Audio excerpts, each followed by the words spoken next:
And thank you so much for joining our press conference today. Like last time, we will start with some pre-submitted questions and then move on to the open session. Starting off with the first question, it's from Malik Shelp, ESTNN. To anyone, after watching FNATIC pick up back-to-back wins yesterday, where were your heads at coming into today's grand finals match? I'm sorry, which camera do we look at? That one. Any camera is fine. I was wondering.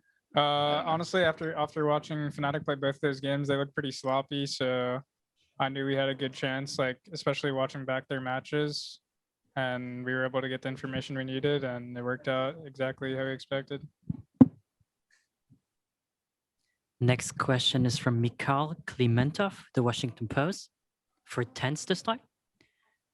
Do you intend to keep playing with Sentinels going forward? How much is that the decision of yours, as opposed to it being a negotiation between Sentinels and Cloud9?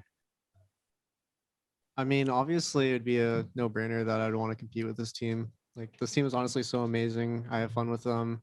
I can trust all of them. I don't know, they're just the best team it's ever had. And really, like, I would stay if I could, and I really hope I could. So I'm praying. Next question is from Brandon Moore, Run It Back GG, to Shazam. As you're probably well aware, this was a hard-fought series on both sides, and that's probably an understatement. Where do you rank the series in terms of toughest opponents since Sentinels started competing in Valorant? Oh man, even though it was a 3-0, it was definitely one of the most stressful series. They're a really good team. It was definitely a different FNATIC from the first time we played them. I think this was one of the hardest series we played, but then again, like we proved we have like the strongest mental of any team in Valorant. To be able to close that out, to be able to be behind on 2 maps and bring it back, it's just amazing by everyone. Next question is from name NK Rosinski, Run It Back GG. You guys proved today that playing under pressure is something you do very, very well after winning over times on the initial 2 maps in the series. What's the secret staying composed in those situations?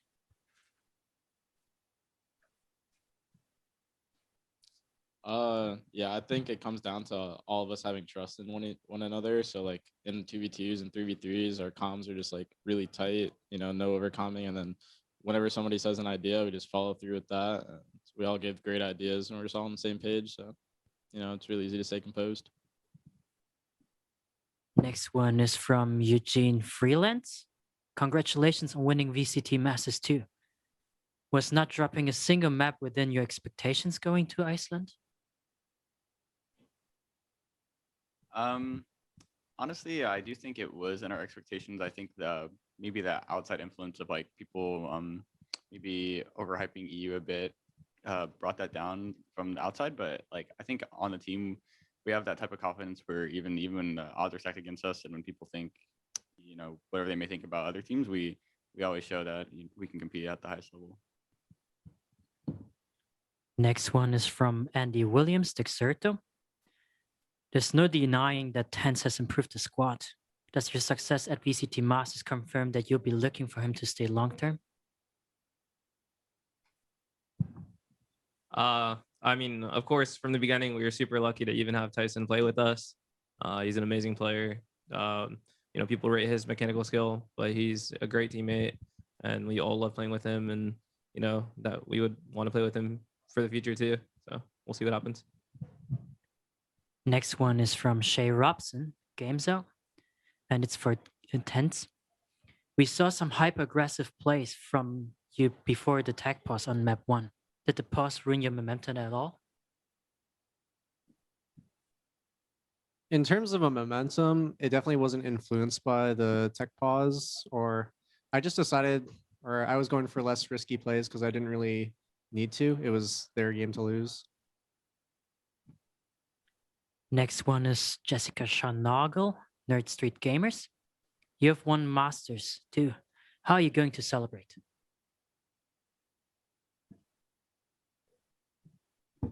Getting drunk. Okay, next one is from Kevin Hitt, the Esports Observer. How does it feel to be at such a historical esports event and now having won it? It's impossible to describe the feeling right now. I think when I got up and started cheering, I didn't fully process that we had won yet either. Like it's like a mixture of emotions. I think it'll hit us more as time goes on, because right now we're still feeling like in the heat and the moment of everything. But yeah, it is definitely something to appreciate. Next one is from Andy Williams, Dexerto, and it's for Shazam. You have been vocal about the importance of your hybrid player coach role on the squad.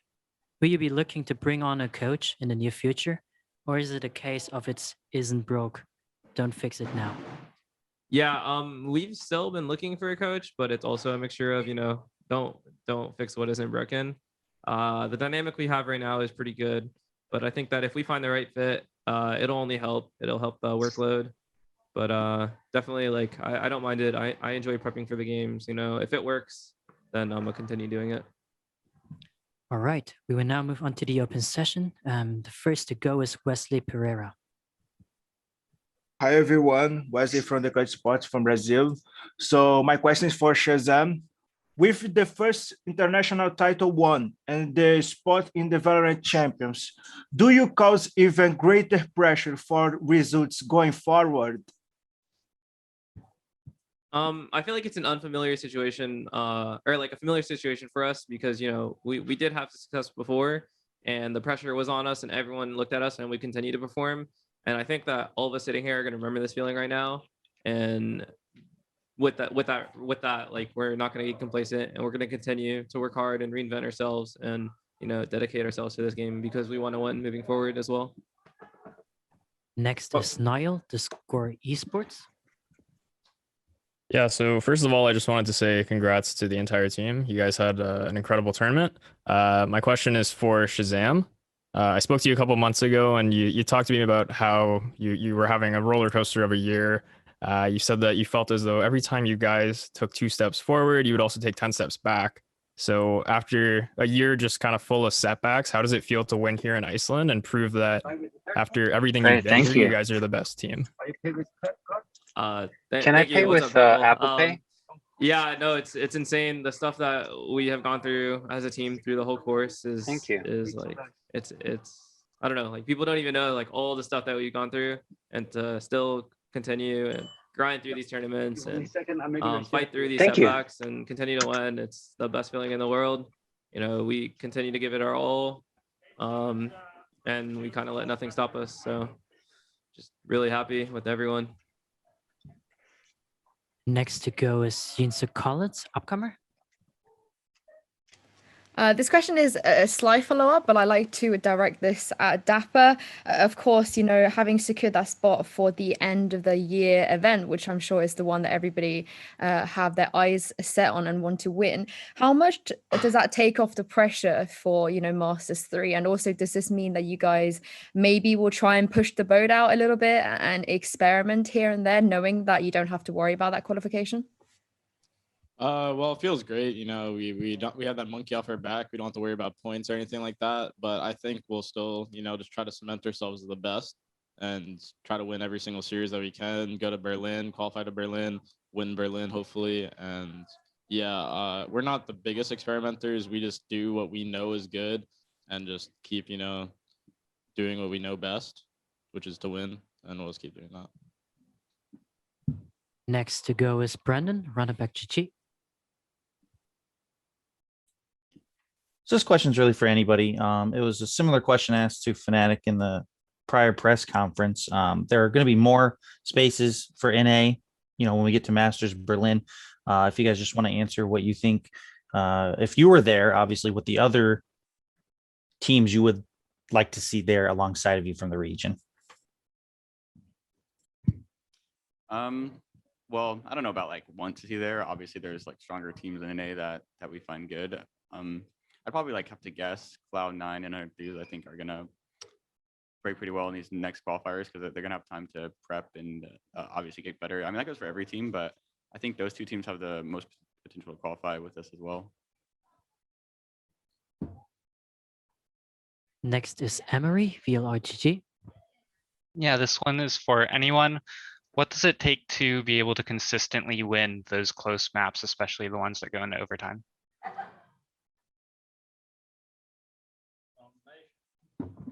I don't know. Someone else answer that. I'm just gaming. That is it though. Like just casually, like taking everything round by round, not stressing about the previous round. We're able to reset. Like Zom is kind of like a rock. He doesn't care. He's just gonna play the next round and do what he has to do to close out the round. We don't get caught up in previous rounds or like the big picture of the game. We just break it down and do what we have to. And I think that's the key to success. Next is Scott Robertson, Esports. Hi guys, first of all, congratulations. Breeze should be added to the map pool for the next stage of VCT. How would you rate your preparedness on that map? And are you looking forward to playing it in official matches? We have not touched the map once. So our preparedness is a fat 0. And I'm pretty excited, to experiment a new map. I think it's pretty free flowing, which will suit our style. So we just have to see when we get back home how it feels. We'll go from there. We have Niall Esports again. Yeah, so this one's for Dapr. I know you grew up playing Counter-Strike and League of Legends, and these are two games that North America hasn't really found a whole lot of success in. So last time I talked to you, you said that going into Iceland, you just wanted North America to prove that they can compete in Valorant. So how does it feel that NA is finally the best at an esport? And how many White Claws are you going to crush tonight? Yeah, I mean, it feels surreal. I don't think it'll hit me for a little bit, just like that we actually cemented ourselves on top of NA and international sport. Like to me, with no crowd, someone's telling me we have like 1 million viewers. It doesn't really hit me like, yeah, this is the top. Like we did this. We're the top. And it hasn't really hit me, but it feels like insane. I know it'll feel great when we get back home. And with the White Claw question, I don't even remember what time my flight is, but I'll probably miss it. Next one is Jessica Shanago, Nerd2 Gamers. Hey guys, congrats on your win. This question is for TenZ. I'm staring at a picture of a suitcase with a bunch of mice in it. Why do you bring so many and how do you choose which one to play with? So that suitcase picture is just kind of a meme because on my stream, I have a chronic illness of constantly switching my mice or settings. So I tweeted that just for some humor, and I need some help. I don't know what mouse to stick on. Maybe I'll stick on the mouse that I used here. Next is Brandon, Roundabout GG. So this question is for Zoms because he always has, the spicy answers. It's clear you guys currently are the best team in the world. What is it going to take to dethrone Sentinels? I don't know if it's possible. I don't think anything can. We're just too good. We're the best individually in each of our roles, and we have the best teamwork in the game. So it's going to take a lot. Teams are going to have to do a lot. I don't know if they can. Next is Scott Robertson, Esports.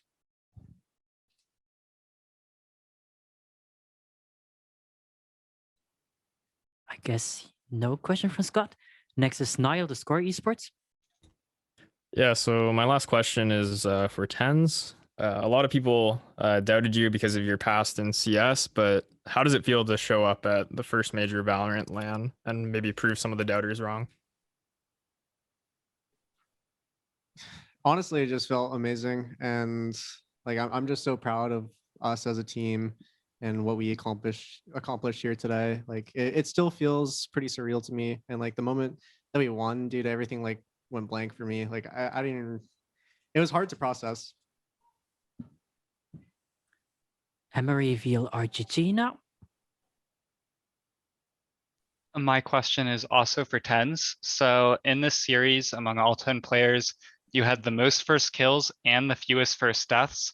So what does it feel like to just be, basically able to do whatever you want at the start of, every round?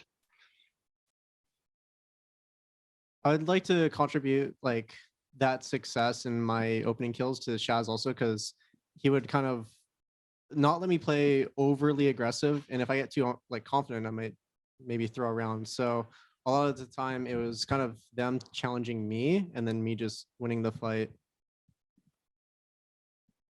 Do we have any more questions for Sentinels? All right, that's it for the winners for today. Thank you so much for joining Sentinels.